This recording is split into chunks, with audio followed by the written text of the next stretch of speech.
Hello, everybody, and welcome to this week's Wisdom Wednesday. I'm super excited to be here with you guys. Super excited to just drop some keys real quick that I've been learning in my life, and hopefully it can help someone else. This week's post is going to be pretty quick, quicker than usual, but I really have a lot to do today. So I just had some thoughts that were in my head. I spilled them on paper. They may not seem connected. I hope they're somewhat connected, but I don't know. We're going to make this quick, you guys, and I hope that you gain something from it. So the first thing that I wrote down is silence the noise. It's an easy thing to say, but it's hard to do, right? Like there's so much going on. There's just so much in this life that just tries to capture your attention everywhere we go. And also it's just like, man, like how can I just focus? What can I do to make myself focus? I just feel like I'm everywhere doing everything. Nothing is kind of in sync. I'm not where I want to be, and I'm not even sure if I'm on the right path to get where I want to be. These are thoughts that on in people's minds. And I just want you guys to be able to silence the noise. Do what you need to do. Figure out in your life what is this extra noise, this thing that isn't serving you. If you need the quiet time in order to silence the noise, then make that happen for you, and make that happen for you first thing in the morning, first thing before anything else captures your attention, before you click on the news, before you get up and even brush your teeth, before you touch your phone, you guys. Sit in the silence, sit in the peace, if that's what you need to do. That's what I do. I know I need that. I need that alone time with God. I need that devotional each and every single day to lift my spirits and get me ready and rejuvenated and refreshed and focused on what needs to happen for that day to push me forward to where I need and want to be. Okay? Something else I wrote. If you believe in you, somebody else will believe in you. But it takes you first. You have to believe in yourself.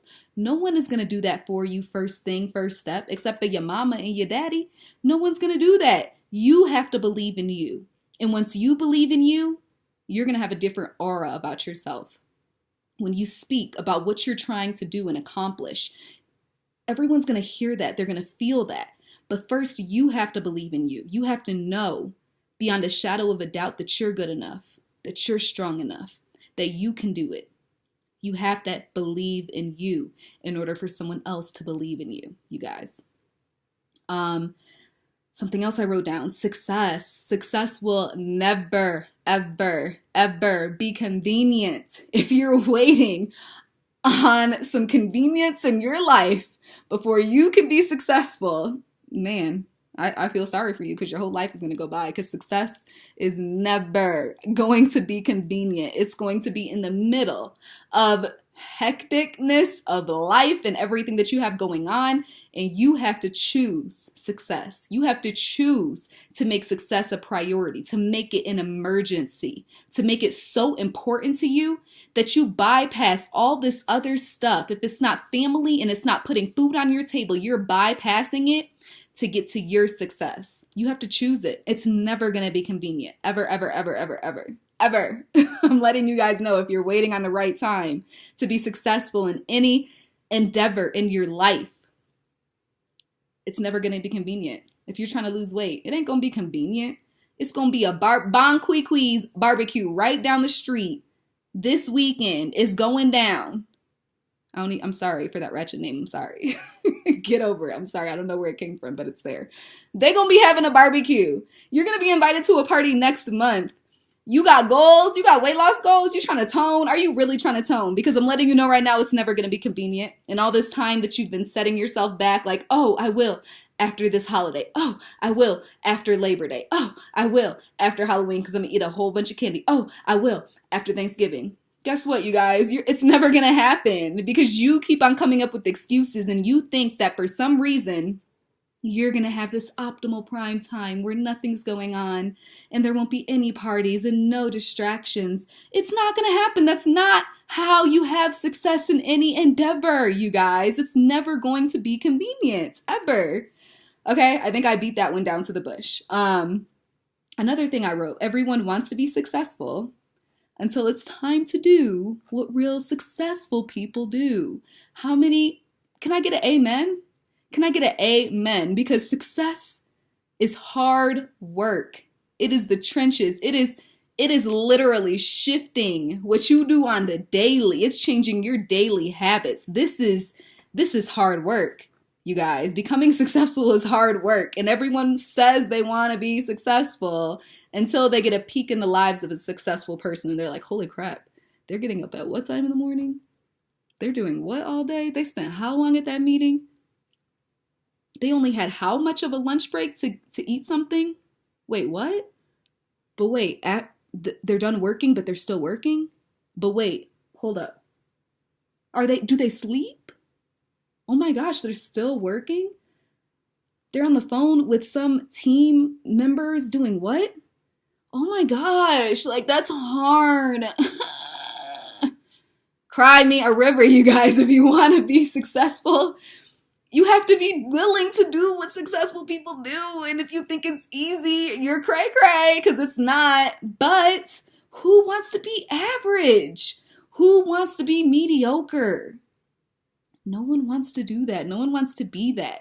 And everyone thinks they don't want to do it and be it until it's time to do what it takes to not do that and not be that. So I just want to instill that in you guys' brain that number one, it's going to be hard work. And number two, I want you to embrace that. Because if you're here watching this right now, you don't want to be average. You don't want to be mediocre. You don't want that for your life. You want to reach great heights. You want your visions and your goals and where you see yourself going to actually be somewhere you get. But the only way it's going to be somewhere you get is if you do the work now. If you shove aside your excuses now. If you make yourself a priority now. Right now. Don't start tomorrow. It doesn't start tomorrow. It starts now. It starts in this moment. It starts with what you do, with every moment that you have that's going to lead you to that place that you want to go, that you want to be. That's what it's going to take, you guys. What else did I write down? The tools, the keys, all this stuff that we say, that we see. You guys, it's endless. You can go to Barnes and Noble and read up on everything that it takes to be successful, everything that it takes to be a millionaire. You can have all the tools in your belt. You can have God on your side. You can have Him giving you strength. You can have your devotionals in order. You can know all this stuff. But is that what's going to make you successful? No, it's not. It's what you do with all of that stuff that you learned. It's what you do with all of that stuff that you know inside your brain. It's what you do with it. It's the steps that you're taking now. It's the steps that you're going to take tomorrow. It's what you plan on doing next week and that you stuck to it and stuck with it until you get better and better and better. And all of a sudden you reach your destination and you're like, wow, I would not change that road that I took, all those failures, all those crossroads, all of those decisions that I made, all the sacrifices that I made that got me here. That's when you'll get to look back and say, I'd do it over again. It was hard. It was so hard, but it was so worth it, you guys. What else did I write down? So yeah, I just have a few questions to end it with, I guess. What sacrifices are you going to make? Right now. Write it down. What sacrifices are you going to make in order to get you where you want to be? Be honest.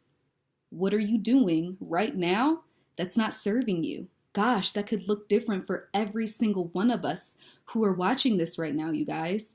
It could be, man, every single Saturday, I am spending 5 hours binge watching TV. Maybe that's your demon. It's something that you know is not serving you. It's not helping you get where you need to be. Maybe you're on like a travel little, I don't know, softball league with the community. That's great. It's so much fun. You love it. Oh, it's so amazing. It's a great feeling. I love softball too. Hey, I'm not knocking you, but is it serving you? Is it helping you right now in this moment get to where you want to be? Because you have work to do, boo. You have work to do. There are plans that need to be made. There are actions that you need to take. What are you doing right now on a daily basis on a weekly basis that is not serving you. If time is your excuse, this is a huge, huge, huge exercise for you, because I promise you, you have time. The average person wastes 2 hours of their day, you guys. 2 hours. The average person wastes 2 hours of their day. No matter how much you think you're grinding and how hard you think you're working, I promise you, if you clock it, really pay attention to how much time you're wasting. Maybe it's you're on social media and you're scrolling and you looked at the time when you started and you looked at the time when you finished. And girl, a whole hour has gone by. Snapchat does that. It just engulfs all your time watching all these stories. You don't even realize it. You're like, dang, it's been half an hour for real. Like, just to get through the people that I actually care about watching their stories. Promise you, you guys will find the time that you're wasting. But those are just a few examples. Figure out what you're doing right now that is not serving you and your purpose. And then the last question I have, and then I'm going to wrap up with you guys, is how can you improve? Maybe you're on this trek with me. Maybe you are trying to become the best person that you can possibly be, and you are on this journey and you're doing it mind, body, and spirit, and you're getting your workouts in, and you're trying to eat better, and you're doing your devotionals, and you're also researching and figuring out how to become that person that you want to become, or how to start off this endeavor that you want to start off, how to flip houses. I don't know, maybe you love HGTV as much as I do, and you're like, man, how do I learn how to flip houses? Like, I'm going to get some books, and you're investing in yourself, and you're reading, and you're learning, and you're growing. How can you improve? There's always room for improvement, you guys. There's always room to do better. So how are you going to improve right now? Okay? I hope you guys enjoyed this Wisdom Wednesday. It was quick and to the point. I hope, just random thoughts in my head. I know it wasn't too organized, but I hope you guys got something from it. I hope you took some keys. Definitely like if you liked it. Subscribe if it's your first time watching. And I can't wait to talk to you guys again next Wednesday. Have a good week.